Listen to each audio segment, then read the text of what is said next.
Drafted him in the 5th round. A defensive tackle out of Notre Dame joins us on the Emerald Queen Casino Sportsbook Hotline. He is Rylie Mills. Rylie, how are you, man?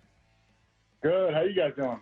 Doing great. Appreciate you checking in with us. It's good to talk to you, and take me through the night. Take me through the weekend, what the expectations were versus how things played out. Is this about where you were anticipating going, or you thought you'd go earlier or later? How did it stack up? Yeah, I guess my conversation was just, coming off an injury and dealing with all that. I feel like, at least what my agent told me and kind of a lot of, teams have told me is it's like, look, really depends on who can get to fall in love with you and your visits. And it really could be anywhere between kind of like day 2, day 3, 3 to 5. And I was kind of like, look, whatever happens, happens. Like, I'm just excited to get this opportunity. And, it was definitely just, it was great to have my family together. We were all in Fort Lauderdale with my brother, and it was awesome to have them all together. I haven't seen them in a while, but yeah, it was great. I mean, definitely on the edge of your seat, sitting there. Like, I know my agent was telling me to get ready, and then, it was like, boom, the Seahawks traded back to the Patriots. So I was like, oh, I was a little bummed because I really wanted to be a Seahawk. And then I saw they traded back up, so I was getting my hopes up. And then, when I saw that phone call come in, I kind of blacked out. I was like, this is the best moment of my life. Oh, Rylie, tell us about, so you took a 30 visit out here, correct? Yep. Yeah. So tell us about what stood out and what made you excited to be a Seahawk. Yeah, I guess I'd never been to Seattle before, so I was actually surprised how green it was. I was like, man, it looks great out here. And then we pulled to the facility right away. It was on the water, and I was blown away.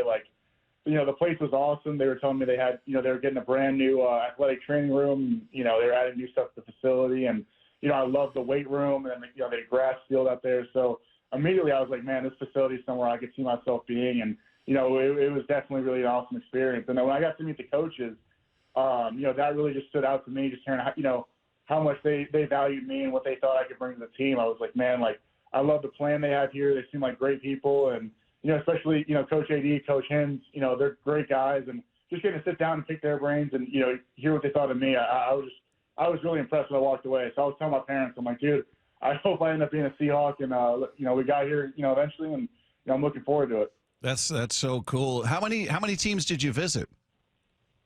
That was my only one, but I did a dinner with the Steelers, then had a bunch of Zooms. But yeah, I was my only team I went out and visited. Okay, so you said you left that with a different feeling than perhaps you had with the Steelers or any of the other teams you met over Zoom? Yeah, I think just the game plan they showed and their vision for me, I was like, this is where I'm going to be successful. And, I just loved how much they supported me, and I love the way their defense was, and they have a great defensive line room. So I was like, I really would just love to be a part of it. And then, now it's just like a dream come true. Well, Rylie, tell us about you had a knee injury last year, and we heard a story about how you couldn't fly, I think, because it was too soon after surgery. So you rented an RV to go to the Notre Dame game. Tell us, take us through that. Yeah, so after I got hurt, I had my surgery, and it was literally the 2 days later was the Sugar Bowl against Georgia. So right. I couldn't fly down to it because they were concerned about, with every blood clot issue in the air. So I sit there and watch on the couch. And I'll tell you what, sitting there watching a game after, 5 seasons of being there and being in it was almost torture. Because I just wanted to be there on the field, with my teammates, supporting them. So, I was rooting from the couch. And as soon as we won the game, I told myself, look, there's no way I'm going to do this again and watch on the couch. I'm going to find a way to get down to the Orange Bowl no matter what it takes. So I found out the next day that right next to South Bend in Elkhart, Indiana, is the RV capital of the world. So I got a deal with RV company, and a donor reached out and made a big impact and donated an RV. And then I got me, my girlfriend, my parents, my uncle, my parents' dog, and then we drove down about 25 hours to the Orange Bowl. Wow. I love that you brought the dog, though, too. That's cool. Yeah. We wanted to add a challenge to it. So we were 25 hours wasn't enough. Let's send the dog. Yeah.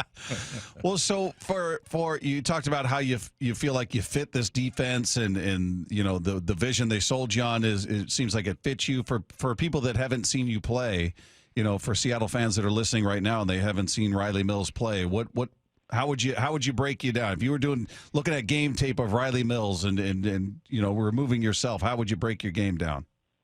Yeah, I would say you're gonna get someone who's gritty. For me, I'm in there. I'm in the trenches every play. I'll never shy away from a battle. And honestly, if you look at my pass rush, my main objective is I'm gonna run through your face and get to the quarterback. And that was my game plan a lot this year. And then I ended up having roughly 8 sacks and led all defensive tackles in the country. So, I think it's a pretty good plan. I think if you watch the way I play, like, I'm going to be relentless. Like, the guys that I really look up to, like Max Crosby, Zach Allen, even Leonard Williams, like those are guys that go out there and give great effort and they, use their body type and their size to their advantage. So that's something I'm going to bring to the table. I'm going to keep working on. Well, Schneider mentioned Pierce Holt. Now, that's an older guy, Rylie. So, but look him up because that was a comp that he had. That was a badass dude. Pierce Holt was. Really? So Yeah. check that out. Hey, Frazier Van Hampton to me. I had to look. I asked my dad, and he was like, "Dude, you don't know who that is?" So I had to look him up. yeah.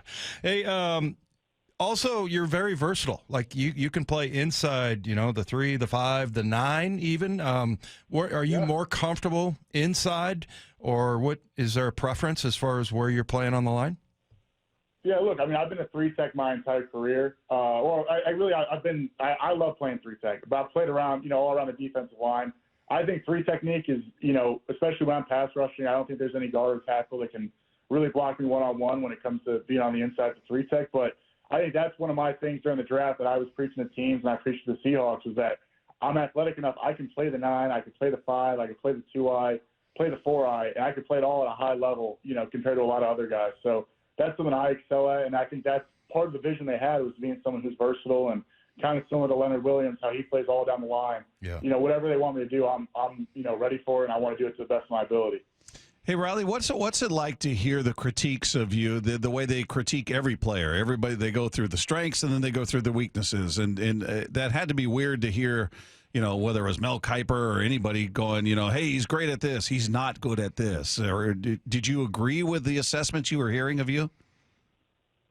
I mean, for me, I'm the most critical person, of myself that I know. So really, no one's going to tell me anything I haven't, thought of myself. And honestly, there's some things in there that I agree with that. Like, there's some things I'm definitely working on, like being a taller D tackle, lowering my pad level. Like, that's something I'm continuing to fight and, something I'm working on. But I know for me, I get better by working on, the things I'm not great at. And I, really try to hone that in. And that's something I've done, my career at Notre Dame. And, I'm going to continue to do it in the NFL. Hey, Rylie, so tell us about your background, where you went to high school, why you chose Notre Dame, and, just kind of fill in the blanks for us as far as so everybody can get to know you. Yeah, so I'm from Lake Bluff, Illinois, about 30 minutes outside of Chicago. I grew up kind of near the Bears facility, so I kind of grew up a Bears fan, but, now I'm kind of like, all right, done with them. So I grew up went to Lake Forest High School, played football there, and I feel like I got lucky enough. I had a lot of opportunities and places to go to college and play football at Division I. But really it came down to, funny enough, Notre Dame and Ohio State were my final two that I was really looking at.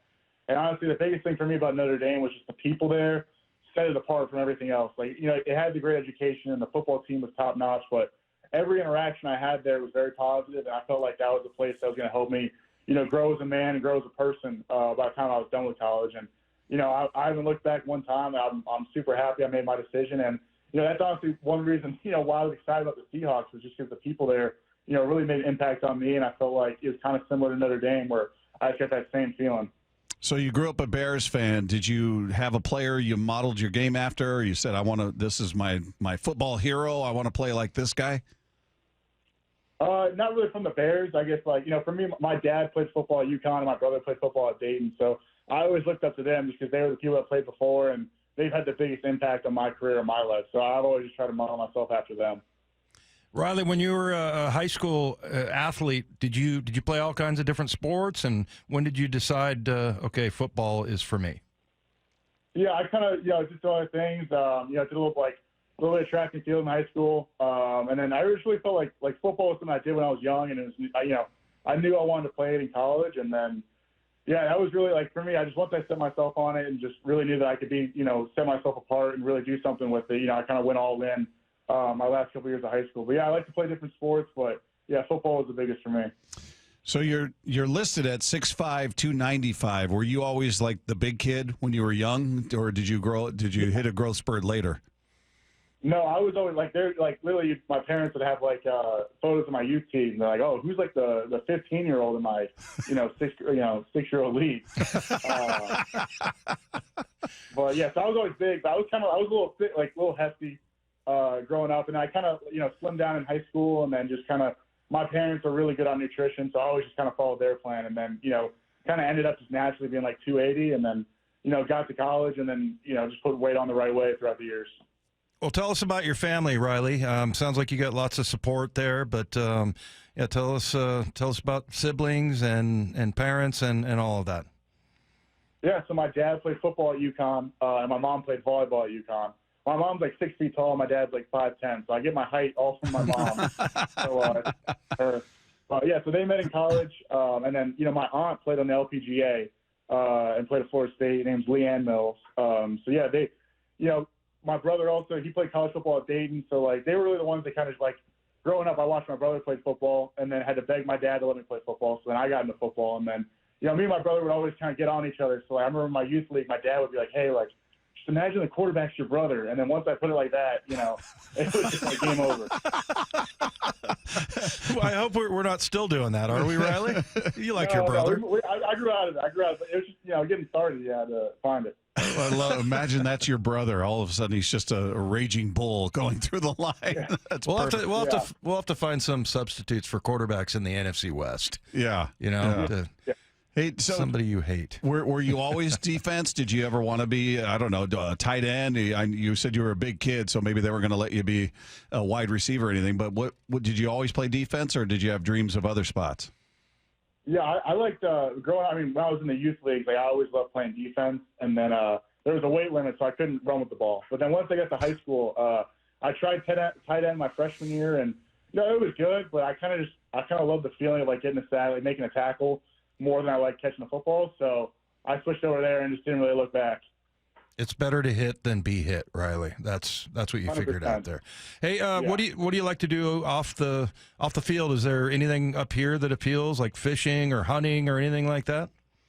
Yeah, I love to fish, and then I love cooking. Like I'm a big love salmon, like love sushi. So when I went there and like they were telling me all the fish and the salmon there, I was like, dude, I got pretty excited. So I like to cook, and then I play a little guitar in my free time. Oh, okay. Okay. What kind of music do you like? Kind of anything. Like for me, I kind of learned like playing classic rock, but then now I kind of just like see like videos on TikTok or whatever, people playing cool stuff, and then try to learn that. It's just something, if I'm trying to get my mind off football or do something else, like I always pick that up. Yeah.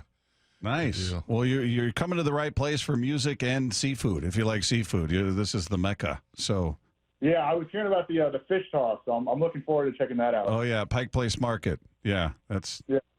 Hey, Gray Zabel said that he was going to go get after a 6-pack of Busch Light. What is your beverage of choice?